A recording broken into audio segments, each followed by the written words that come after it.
So it's in. The verdict's in. Everybody's been on edge. On edge this week.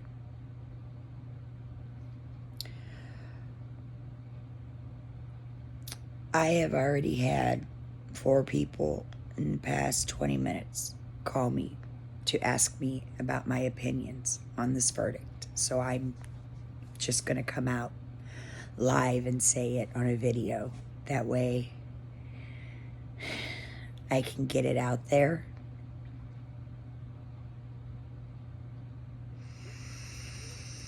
As an empowered woman leader in this field of advocacy,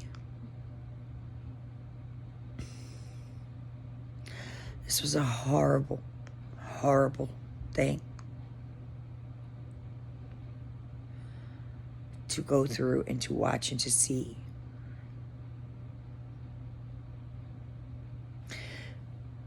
Because the way that I frame it is there are good cops and there are bad cops. And for every bad cop, that's like a bad apple.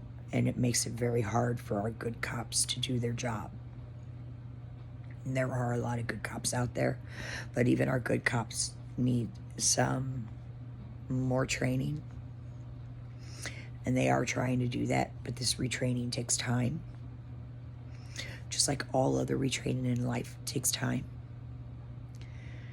This verdict was accurate. It was accountable. To me, personally, it was obvious from day one. I understand the rule of law and the process and how long it takes sometimes to get things exactly right. So therefore, there's no opening for an appeal.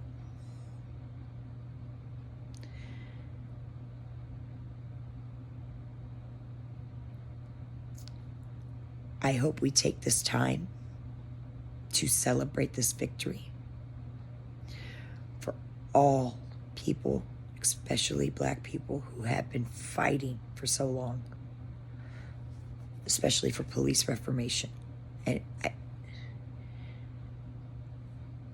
But there are a lot of people fighting for this type of police reformation.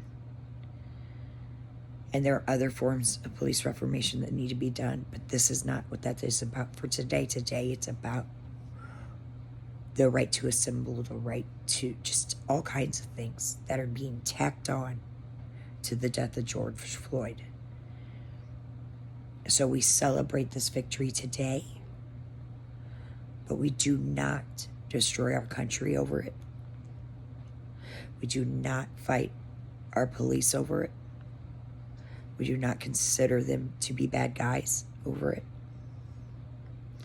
I was watching something earlier and I loved what Tyler Perry said. We do not defund the police. Once we start looking into what that actually means, we actually need more police, but we need them trained right. But we still need the right to assemble as well. This was something very horrible, along with many other things in many other states that should not be happening, at the control of some very, very powerful people that sit in their high little glass castles, as I call them, and decide the fate of millions of others without even taking a chance to look and see what the lives of those others are actually, how they were being affected. I'm sorry, I probably didn't say that right, but it was right in my head.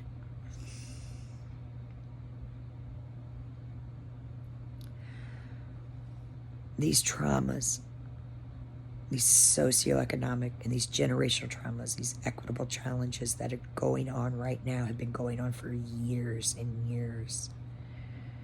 And if we just keep going on and we keep continuing, the younger generation, if you do not start researching this history of what went on in the 50s, 60s, 70s, 80s, 90s,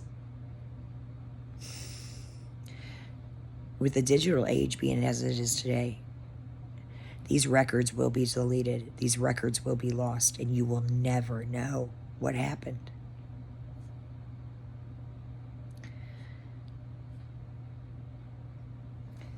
We need to celebrate this victory today.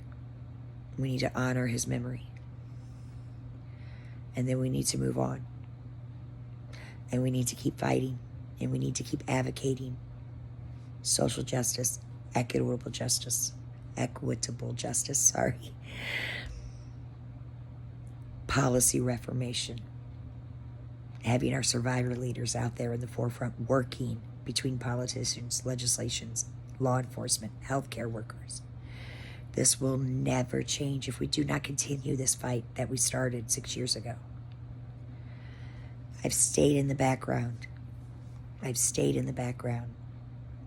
But there's always that one time that God tells you, no, it's time. This is that time. I just ask that everybody say your prayers, please. Love your neighbors, love your family. Understand their perspectives. Stay calm. And forgive. Our country needs that right now. We need to work together. This is not about us and them. That's been going on for way too many years. This is about how do we move forward now. This is how do we stop the skeletons in the closet and the lying. How do we own up and be accountable for what our predecessors did? Because that's not who we are. We are not them. We are us. They are them. You know, when they're not alive anymore and they're in the ground, maybe it's time to relook at the laws. Some things, yes, we do have founding fathers and principles that these laws were founded off of, but they were founded at a time of great racial inequality and great racial segregation. We don't have that in this world anymore. It's kind of not allowed in the younger generation. So for this older generation that's trying to hold on to those values and thinking that differences are okay, no, they're not. They're not okay. Take it from someone who knows. It's not okay.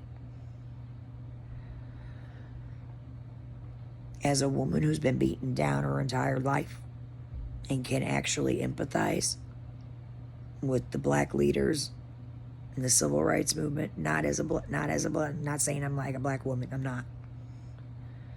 The only thing I can empathize with is I am a white woman who has survived chains in this day and age.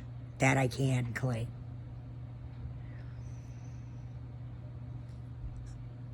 All the people that run around and talk about their ancestors, white, black, Chinese, does not matter who you are.